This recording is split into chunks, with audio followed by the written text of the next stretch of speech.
Nobody agrees on tongue ties, not pediatricians, not dentists, not ENTs, but here's what I know for certain after seeing it week after week inside my clinic.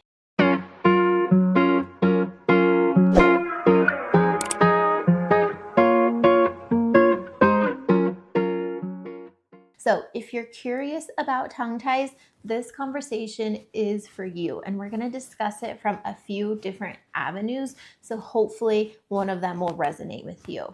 Maybe your child had their tongue tie released and you still feel like something is off. You're not imagining it. Maybe you've been told to just wait and watch and they'll grow out of the tongue tie. But while we're waiting, we're seeing the symptoms stack and stack.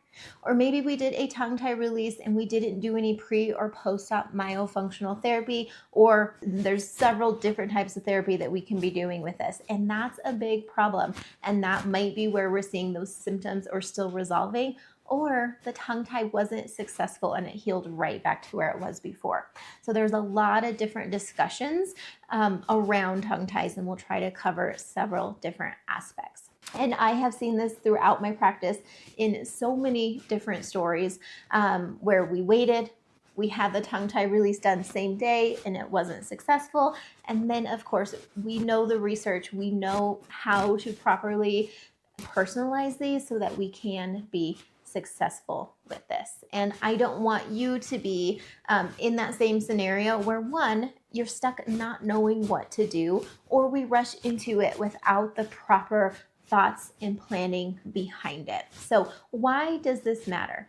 Tongue tie is actually one of the most searched and also most misunderstood pediatric topics online. And I will also say adult topics because this also resonates for adults. And there's two camps that I hear all the time out there. And this makes it very hard for moms. We have camp one where it's overdiagnosed. Just leave it alone. They might grow out of it. It's not a big concern. And then we have camp two, where every child needs a revision immediately. Everybody needs a tongue tie release right when they're born. If they haven't had one, get it done as soon as you can. And honestly, the truth lives in neither extreme. What most people don't realize is that a revision, a tongue tie release without functional therapy is often incomplete treatment.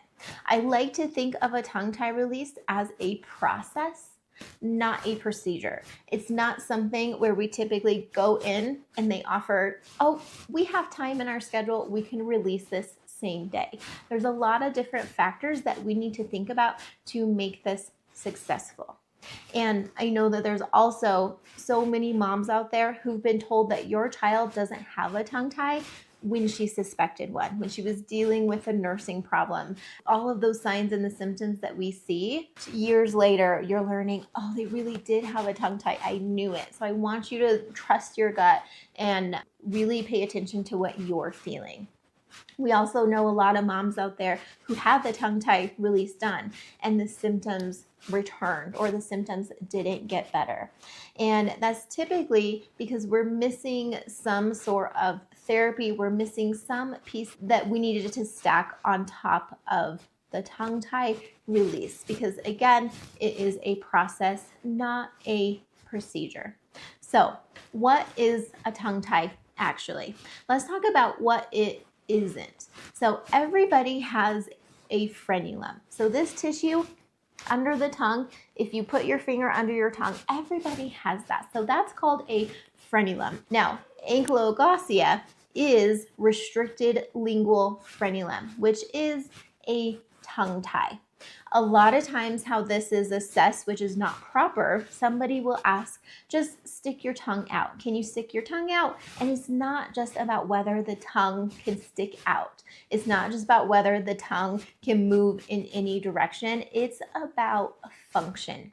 How the tongue moves, how it rests, how it works, what symptoms are appearing, and what compensations are happening when we move the tongue. So if somebody is asking you, oh, just stick your tongue out, you don't have a tongue tie, you can stick your tongue out. We're missing so many different aspects that we would want to be looking at.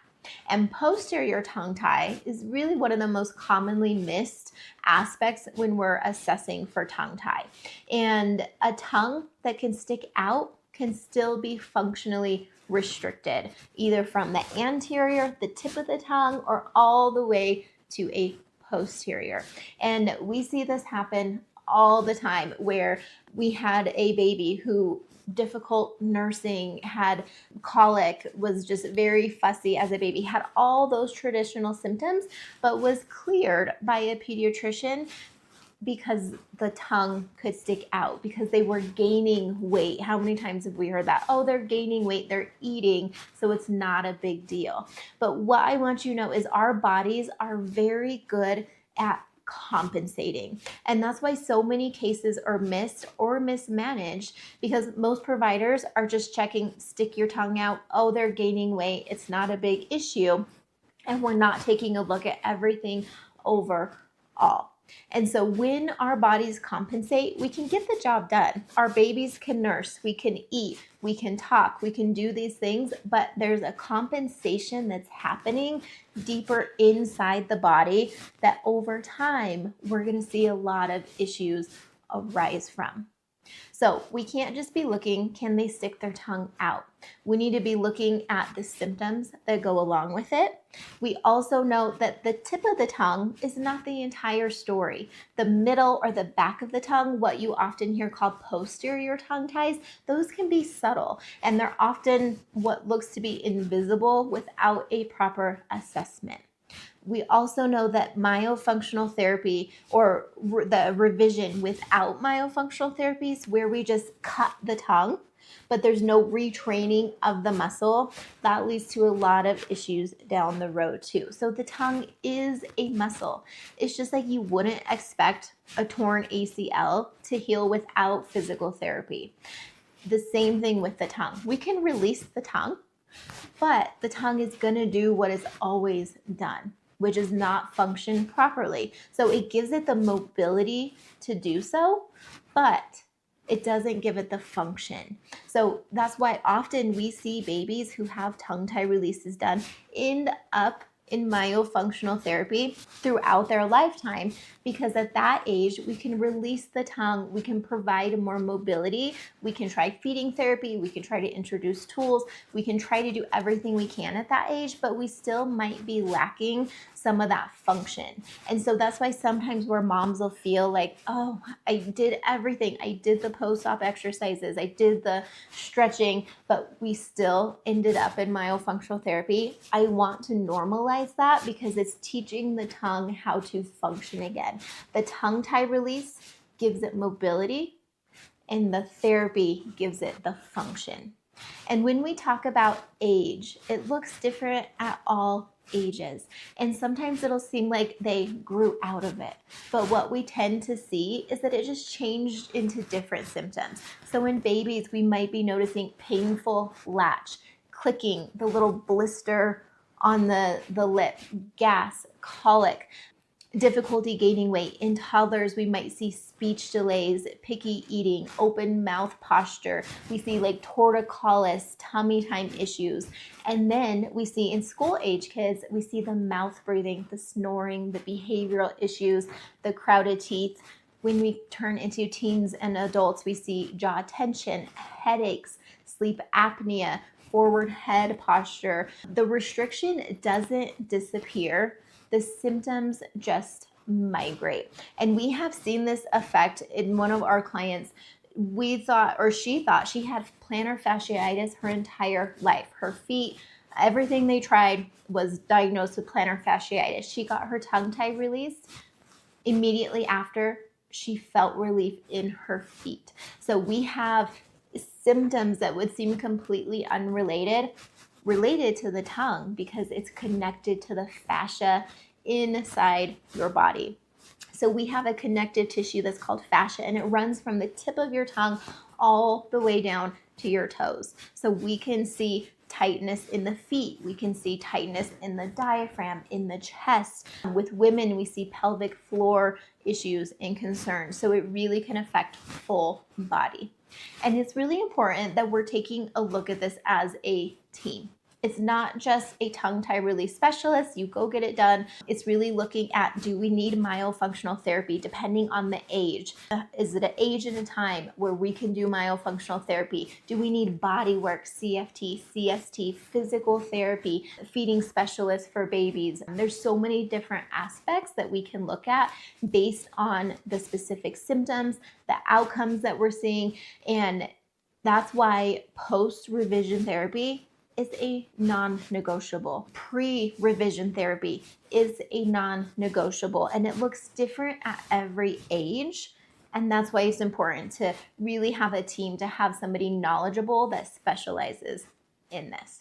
So I specialize in myofunctional therapy, but I also specialize in connecting the dots in what other providers do we need to make sure that this tongue tie release is successful for you, because that looks different at all ages and stages. So what do we do about this? We want to find a specialist. If your child has never been assessed, look for a provider who truly specializes in tongue tie releases and evaluates function, not just mobility. We're evaluating function, symptoms, compensations, mobility, and we're taking a look at everything in a picture. We're also looking for a provider who's not just going to do a same day tongue tie release, and that's all you need. We want somebody who acknowledges that we need the pre-therapy, we need the post-therapy, and often the really amazing surgeons and providers out there will require a write-up, will require a referral from a myofunctional therapist to show that you've been working with one, and that is absolutely beautiful. So if you've been told your child doesn't have a tongue tie, but you're seeing all these symptoms, seek a second opinion. If they had a tongue tie release, but you're still seeing all the symptoms, get an assessment with a myofunctional therapist. It might be just the missing piece that we need to bring the function back in with the mobility that we now have. So what are the signs that we can watch for at home? If the tongue is resting against the floor of the mouth or against the bottom of the teeth, if we're mouth breathing, we constantly have that open mouth posture. If we have speech sounds that typically involve the tip of the tongue or the middle of the tongue being really difficult, if we see eating difficulties, picky eating or texture aversions, and then of course as we're getting crowded teeth, crooked teeth, a tongue thrust where the tongue thrusts forward when we're swallowing. In babies, we see all the nursing symptoms, colic, difficulty with tummy time, torticollis, we see a lot of those symptoms. And then the mom will notice symptoms as well. Painful nursing, difficulty nursing, bouts of mastitis. So there's a lot of different symptoms in each stage and age. So if you're feeling like your child might be struggling with this, you can join my free webinar where we walk through all of the signs and the symptoms of muscle dysfunction. And muscle dysfunction is a byproduct of a tongue tie. So if we have a tongue tie, it's going to cause all of these domino effect of symptoms of muscle dysfunction. And if we're noticing those, then it would absolutely warrant further investigation, and I can help you do that. Join my free webinar. We can also look at scheduling an online consultation so that you can have a full evaluation and diagnosis and understand what your next steps are.